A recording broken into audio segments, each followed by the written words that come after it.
Hi, പുതിയൊരു വീഡിയോയിലേക്ക് അവർക്കും സ്വാഗതം. ഞാൻ ഇന്ന് വരെ എൻ്റെ തൊഴിലിനെ കുറിച്ച് വെളിപ്പെടുത്തിയിട്ടില്ല. ഞാനൊരു പുരുഷ വേശ്യയാണ്. എൻ്റെ ഒരു രാത്രിക്ക് 25,000 രൂപ വരെയാണ് ഞാൻ മേടിക്കുന്നത്. അപ്പോൾ ഇങ്ങനെ ഒരു വീഡിയോ ചെയ്യുമ്പോൾ എനിക്ക് ഈ ഫേസ് മാസ്ക് ഇല്ലാതെ നിങ്ങളുടെ മുമ്പിൽ വന്ന് നിൽക്കാൻ കഴിയില്ല. എനിക്ക് എൻ്റെ പേരോ മറ്റു വിവരങ്ങളോ വെളിപ്പെടുത്താനും സാധിക്കുകയില്ല. അപ്പോൾ ഇന്ന് ഇങ്ങനെ ഒരു വീഡിയോ ചെയ്യാൻ വേണ്ടിയിട്ടാണ് കേട്ടോ ഈ നാറിയ മാസ്ക് എടുത്ത് വെച്ചുകൊണ്ടിരുന്നത്. ഇത് ഇവിടെ കിടന്നതാണ്, ഞാൻ ഈ ഒരു വീഡിയോയ്ക്ക് വേണ്ടി എടുത്ത് വെച്ചതാണ്. അപ്പോൾ ഇന്ന് നമ്മൾ സംസാരിക്കുന്നത് ഇത്തരം വീഡിയോകളെ കുറിച്ചാണ്. ഇങ്ങനെയുള്ള വീഡിയോകൾ നിങ്ങൾ ഫേസ്ബുക്കിലും യൂട്യൂബിലും ഇൻസ്റ്റാഗ്രാമിലുമായിട്ടൊക്കെ കണ്ടിട്ടുണ്ട്. പുരുഷ വേശിയാണ് ഞാനെന്ന് പറഞ്ഞിട്ട് ഇതുപോലുള്ള മാസ്കൊക്കെ വെച്ചുകൊണ്ടിരുന്ന് സംസാരിക്കുന്ന ആളുകൾ, അവരെ ഇൻ്റർവ്യൂ ചെയ്യുന്നതൊക്കെ. അപ്പോൾ ഈ വീഡിയോയുടെ സത്യാവസ്ഥയെക്കുറിച്ചാണ് പറയുന്നത്. ഒരുപാട് പുരുഷന്മാർ ഈ വീഡിയോ കണ്ടിട്ട് കോൾമയർ കൊണ്ടിട്ടുണ്ടാവും.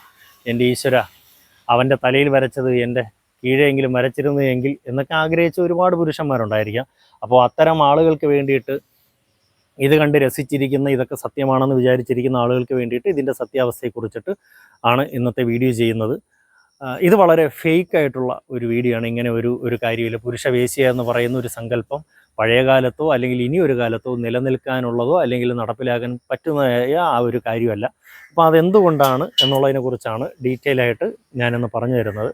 കാരണം സ്ത്രീകളെ സംബന്ധിച്ച് ഒരു പുരുഷ വേശ്യയുടെ ആവശ്യം ഇല്ല എന്നുള്ളത് കൊണ്ടാണ്.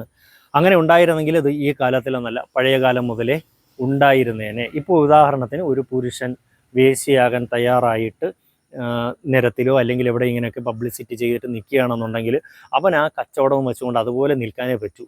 ഒരു സ്ത്രീയോ അവൻ്റെ അടുത്ത് വരില്ല എന്നുള്ളതാണ്. അപ്പോൾ എന്തുകൊണ്ട് സ്ത്രീകൾ അവൻ്റെ അടുത്തേക്ക് ചെല്ലുന്നില്ല അല്ലെങ്കിൽ ചെല്ലില്ല ഈ ഒരു ആവശ്യത്തിന് വേണ്ടിയിട്ട് എന്നുള്ളതിൻ്റെ ഡീറ്റെയിൽ ആയിട്ടുള്ള കാര്യങ്ങളാണ് ഞാനൊന്ന് പറഞ്ഞു തരുന്നത്. അത് സ്ത്രീയുടെ മനഃശാസ്ത്രമാണ്. മനസ്സ് എന്ന് പറഞ്ഞൊരു കാര്യം ആഗ്രഹിക്കുമ്പോഴാണ് ശരിക്കും നമുക്ക് ഈ സെക്ഷൽ പരമായ താല്പര്യങ്ങളൊക്കെ ഉണ്ടാകുന്നതല്ലേ. അപ്പോൾ ഈ മനസ്സിൽ നിന്നാണ് ഇതിൻ്റെ ട്രിഗർ എന്ന് പറയുന്നത്. അപ്പോൾ ഈ പുരുഷനെ സംബന്ധിച്ച് കാഴ്ചയിലുള്ള രൂപമാണ്. മുന്നിൽ ഒരു സ്ത്രീ വന്ന് നിന്ന് കഴിഞ്ഞാൽ അവന് വികാരം തോന്നും. പക്ഷേ നേരെ മറിച്ച് സ്ത്രീകൾക്ക് അങ്ങനെയല്ല. അവർക്ക് ഒരു പുരുഷനോട് സെക്ഷൽ ഒരു ഫീല് തോന്നണമെങ്കിൽ അല്ലെങ്കിൽ താല്പര്യം തോന്നണമെന്നുണ്ടെങ്കിൽ അവൾക്ക് അവനോട് സ്നേഹം കൂടി ഉണ്ടായിരിക്കണം. ഞാൻ ഈ സ്നേഹം എന്ന് പറയുമ്പോൾ ഒരിഷ്ടം ആയിട്ട് കരുതി, അല്ലാതെ അതിനൊരു പ്രണയം ഉണ്ടായിരിക്കണമെന്ന് തെറ്റിദ്ധരിക്കേണ്ട. ഒരു പെണ്ണിന് ഒരാണിനോട് പ്രണയം തോന്നണമെന്നുണ്ടെങ്കിൽ അവൾക്ക് ആ ആളോടൊരു വിശ്വാസ്യത, ഒരടുപ്പം, മനസ്സുകൊണ്ട് മാനസികമായ ഒരു അടുപ്പം ആളിനോടുണ്ടാവണം.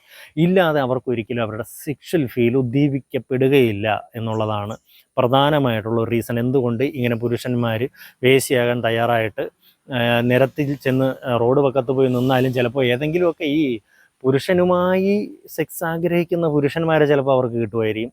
അല്ലാതെ ഈ പറഞ്ഞതുപോലെ 25,000 പോയിട്ട് ഒരു 250 രൂപ പോലും കൊടുത്തിട്ട് ഒരു സ്ത്രീ പോലും ഈ പറയുന്ന ആളിനോട് കടകൊക്കെ പങ്കിടാൻ വേണ്ടി അവരുടെ സെക്ഷൽ സാറ്റിസ്ഫാക്ഷന് വേണ്ടിയിട്ട് പോവുകയില്ല.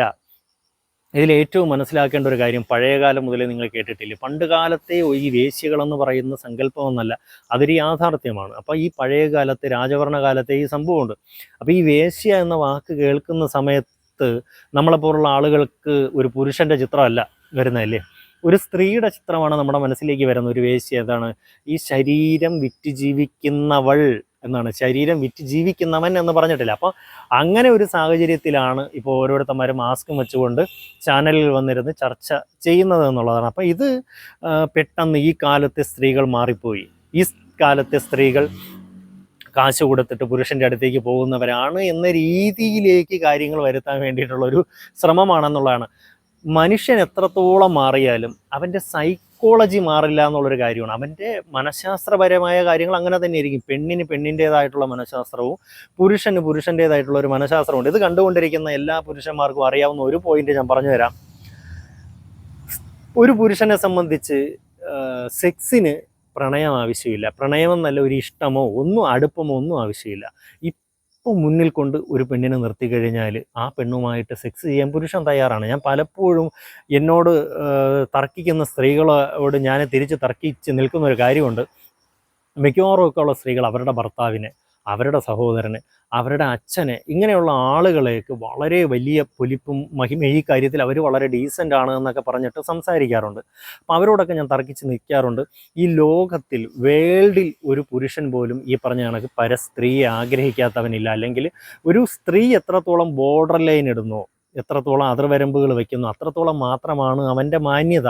അതിനപ്പുറത്തേക്ക് നിൻ്റെ അച്ഛനെന്നോ എൻ്റെ അച്ഛനെന്നോ ഞാനെന്നോ നീയെന്നോ ഒരു വ്യത്യാസം ഇല്ല എന്ന രീതിയിൽ ഞാൻ ചർച്ച ചെയ്യാറുണ്ട്. അതിൻ്റെ കാരണം പുരുഷൻ്റെ ഈ മനഃശാസ്ത്രപരമാണ്. ജെനറ്റിക്സ് ആയിട്ട് അവൻ്റെ ഉള്ളിലുള്ള മനഃശാസ്ത്രം എന്താണെന്ന് വെച്ച് കഴിഞ്ഞാൽ മുന്നിൽ വന്ന് നിൽക്കുന്ന സ്ത്രീ, ആ സ്ത്രീ ഓക്കെ ആണെങ്കിൽ, ആ സ്ത്രീക്ക് താല്പര്യമുണ്ട് എന്നുണ്ടെങ്കിൽ യവന് 2 ദിവസം മുമ്പേ താല്പര്യം എന്ന് പറയുന്ന ഒരു മാനസികാവസ്ഥയാണ് പുരുഷനുള്ളത്. അതുകൊണ്ടാണ് നിരത്തിലോ അല്ലെങ്കിൽ എവിടെയെങ്കിലുമൊക്കെ സ്ത്രീകൾ കാശ് തന്നാൽ ഞങ്ങൾ ശരീരം തരാമെന്ന് പറയുമ്പോൾ പുരുഷൻ പോയി കാശ് കൊടുത്തിട്ട് അവരുമായിട്ട് സെക്സിൽ ഏർപ്പെടുന്നതിൻ്റെ കാരണം ഇതാണ് എന്നുള്ളതാണ്. പക്ഷെ നേരെ മറിച്ച് ഒരു സ്ത്രീ എന്തുകൊണ്ട് അങ്ങനെ പോകുന്നില്ല എന്ന് വെച്ചാൽ വേറൊന്നും കൊണ്ടല്ല, അവൾക്ക് മാനസികമായിട്ട് അങ്ങനെയാണ്, സ്ത്രീകളുടെ മനഃശാസ്ത്രം അങ്ങനെയാണ് എന്നുള്ളതാണ്. അവർക്ക് അടുപ്പം വേണം. ഞാൻ നേരത്തെ പറഞ്ഞ പോലെ അവർക്ക് മാനസികമായൊരു അടുപ്പമില്ലാതെ, ഇഷ്ടമില്ലാതെ ഒരു പുരുഷനുമായിട്ട് സെക്സ് ചെയ്യാൻ വേണ്ടിയിട്ട് പറ്റില്ല. അപ്പോൾ അതുകൊണ്ടാണ് ഇങ്ങനെ ഒരുത്തൻ ഞാൻ ശരീരം വിൽക്കാൻ തയ്യാറാണ്, എനിക്ക് ഇത്ര രൂപ വേണമെന്ന് ചെന്ന് നിന്ന് കഴിഞ്ഞാൽ ഒരു സ്ത്രീയും പോകില്ല എന്ന് പറയുന്നതിൻ്റെ ഒരു കാരണം. രണ്ടാമത്തെ ഒരു വലിയ റീസൺ ഉണ്ട് സ്ത്രീകൾ എന്തുകൊണ്ട് ഒരു പുരുഷവേശിയെ സമീപിക്കില്ല. അതിൻ്റെ കാരണം അവൈലബിലിറ്റിയാണ്. ഇപ്പോൾ ഒരാണായ എന്നെ സംബന്ധിച്ച് എനിക്ക് ചുറ്റിലും ഒരു 10 സ്ത്രീകളുണ്ട്, കാണാൻ കൊള്ളാവുന്ന, എനിക്കിഷ്ടപ്പെടുന്ന, സെക്സ് ചെയ്യാൻ ആഗ്രഹമുള്ള 10 സ്ത്രീകളുണ്ട്. പക്ഷേ എന്നെ സംബന്ധിച്ച് അവിടെ ഒരു സെലക്ഷൻ നടക്കുന്നില്ല. എനിക്ക് ഈ 10 പേരെടുത്തും പോയി എൻ്റെ ആവശ്യം പറയാനൊന്നും പറ്റില്ല. എനിക്ക് ചിലപ്പോൾ അടി കിട്ടും, ഇല്ലെങ്കിൽ അവർ അതൊരു കേസാക്കുമെന്നൊക്കെയുള്ള പേടി ഒരുപാടുണ്ട്. കാരണം സ്ത്രീകൾ എങ്ങനെ റിയാക്ട് ചെയ്യുമെന്ന് അറിയില്ലല്ലോ. പക്ഷേ ഒരു പെണ്ണിനെ സംബന്ധിച്ച് അല്ലെങ്കിൽ ഈ ഒരു ആണിനെ സംബന്ധിച്ച് എന്നിട്ട് ഞാൻ എന്ത് ചെയ്യേണ്ടി വരും? ഈ 10 പേരിൽ തൽപര കക്ഷി ആര്, അല്ലെങ്കിൽ ഞാനുമായിട്ട് താല്പര്യമുള്ളവർ ആര് എന്ന രീതിയിൽ എനിക്ക് തിരഞ്ഞു പിടിച്ച് പോകേണ്ടി വരും. ചിലപ്പോൾ ഈ 10 പേരും അതിന് ഓക്കെ ആവുന്ന ആളുകളായിരിക്കില്ല. പക്ഷെ ഒരു സ്ത്രീയെ സംബന്ധിച്ചാണെങ്കിൽ അവർക്ക് സെലക്ട് ചെയ്യാനുള്ള ഓപ്ഷനുണ്ട്. ഏത് പുരുഷനാണ് എനിക്ക് വേണ്ടത്? 10 പേര് അവരുടെ ചുറ്റിലുണ്ടെങ്കിൽ ഇതിൽ ഏതവനെ എനിക്ക് വേണമെന്നുള്ളത് അവർക്ക് ഈസി ആയിട്ട് ചൂസ് ചെയ്യാൻ പറ്റും. കാരണം ഈ 10 പേരും അതിന് ഓക്കെ ആയി നിൽക്കുകയായിരിക്കും എന്നുള്ളതാണ് സത്യം. ഇതാണ് പ്രപഞ്ച സത്യമാണ് കേട്ടോ ഞാനിവിടെ പറയുന്നത്. നിങ്ങൾ ചിലപ്പോൾ നിങ്ങളുടെ ഭർത്താവിൻ്റെ മുഖമോ സഹോദരൻ്റെ മുഖമോ അച്ഛൻ്റെ മുഖമൊക്കെ മനസ്സിൽ വരുന്നുണ്ടെങ്കിൽ എന്നോട് ക്ഷമിക്കുക. നിങ്ങൾ ഈ പറയുന്ന എല്ലാവരും അങ്ങനെയാണ് എന്നുള്ളതാണ്. കാരണം നമുക്ക് ചുറ്റിലുമുള്ള പുരുഷന്മാരെല്ലാവരും അതിന് ചിലപ്പോൾ ഇതിൽ ചില ആളുകൾ പറയാറുണ്ട് അയാൾ അങ്ങനെയല്ല, ഇയാൾ അങ്ങനെയല്ല എന്ന്. അങ്ങനെ അല്ല എങ്കിൽ അതിന് ഒരേ ഒരു കാരണമേ ഉള്ളൂ, അയാൾക്ക് എന്തെങ്കിലും ഈ സെക്ഷലി ഉള്ള കഴിവുകേടോ അങ്ങനെ എന്തെങ്കിലുമൊക്കെ ഉണ്ടായിരിക്കും. അങ്ങനെ ഈ സെക്ഷലി ഹാൻഡിക്യാപ്ഡ് അല്ലാത്ത വളരെ സ്ട്രോങ് ആയിട്ടുള്ള ആളുകളാണെന്നുണ്ടെങ്കിൽ ഞാൻ പറഞ്ഞ പുരുഷന്മാർക്ക് ഇങ്ങനെ ഒരു മൈൻഡ് സെറ്റാണ്, സ്ത്രീകൾക്ക് നേരെ ഓപ്പോസിറ്റ് മൈൻഡ് സെറ്റാണ്. അപ്പോൾ ഈ ഒരു കാര്യം ഉള്ളതുകൊണ്ട്, ഈ മാനസികമായിട്ടുള്ള മനഃശാസ്ത്രപരമായിട്ടുള്ള കാര്യം ഉള്ളതുകൊണ്ടും, രണ്ടാമത് അവർക്ക് ഈസി ആയിട്ട് സെലക്ട് ചെയ്യാൻ പറ്റുന്നതുകൊണ്ട്, അവർക്ക് ചുറ്റിലുമുള്ള ഇങ്ങനെ നിരന്ന് നിൽപ്പുണ്ടല്ലോ ആണുങ്ങൾ, പുരുഷ കേസരികൾ, അയൽവക്കത്തുള്ളവനോ സുഹൃത്തോ അല്ലെങ്കിൽ ജോലി സ്ഥലത്തുള്ളതോ, ഇങ്ങനെ ആരെ വേണമെങ്കിലും ഈ ഒരു കാര്യത്തിന് ഈസി ആയിട്ട് സ്ത്രീക്ക് അപ്രോച്ച് ചെയ്യാൻ പറ്റുമ്പോൾ പിന്നെ എന്തിനാണ് കാശ് കൊടുത്ത് പോകുന്നത്, അല്ലേ? അപ്പോൾ ഈ 2 റീസണുകൾ കൊണ്ട് ഇത് വളരെ ഫേക്കായിട്ടുള്ളൊരു സംഭവമാണ് പുരുഷവേശ്യ എന്ന് പറഞ്ഞിട്ട്. ഇത് വെറുതെ റീച്ചിന് വേണ്ടിയിട്ട് ചുമ്മാ കൊണ്ടുവച്ചിട്ട് ഉണ്ടാക്കുന്ന ഒരു സംഭവമാണ് എന്നുള്ളതാണ്. അപ്പോൾ ഈ ഒരു വീഡിയോ ചെയ്യാൻ വേണ്ടിയിട്ടാണ് ആ നാറിയ മാസ്ക് എടുത്ത് വെച്ചിട്ട് ഞാൻ നിൽക്കേണ്ടി വന്നത്. അപ്പോൾ അത്രേ ഉള്ളൂ. ഇങ്ങനെ ഒരു സംഭവം ഇല്ല ലോകത്ത്, ഇനി നടപ്പുള്ള കാര്യമില്ല. ഇങ്ങനെ ഒരു കച്ചവടം ആരെങ്കിലും നടത്താനായിട്ട് തുനിഞ്ഞിറങ്ങിക്കഴിഞ്ഞാൽ അത് കൂട്ടിപ്പോവുകയുള്ളൂ എന്നുള്ളതാണ്. അപ്പോൾ ഇത് കണ്ടുകൊണ്ടിരിക്കുന്ന അല്ലെങ്കിൽ ഇത്തരം വീഡിയോകൾ കണ്ടുകൊണ്ടിട്ട് അവൻ്റെ ഭാഗ്യം, അവൻ്റെ തലവര എന്നൊക്കെ ചിന്തിച്ചിരിക്കുന്ന പുരുഷന്മാർ മനസ്സിലാക്കുക, അങ്ങനെയില്ല. ഇതൊരു ഫേക്കായിട്ടുള്ള ഒരു വീഡിയോ ആണ് എന്നുള്ളതാണ്.